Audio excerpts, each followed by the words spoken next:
V Plzni cez víkend vyvrcholili majstrovstvá Európy v silovom trojboji mužov, žien, dorastu a juniorov. Našim sa opäť darilo, 14 reprezentantov prinieslo 31 medailí.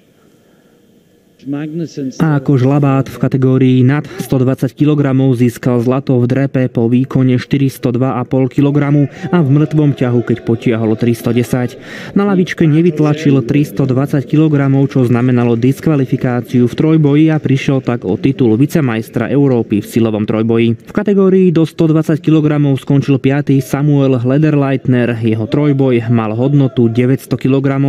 V mŕtvom ťahu bojoval o bronz, ale ten mu tesne ušiel, keď s rovnakým výkonom 310 kg zavesili medailu na krk ľahšiemu fínskemu reprezentantovi.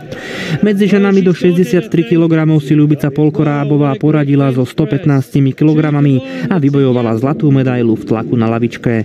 Celkovo v trojboji bola 6. po súčte 410 kg.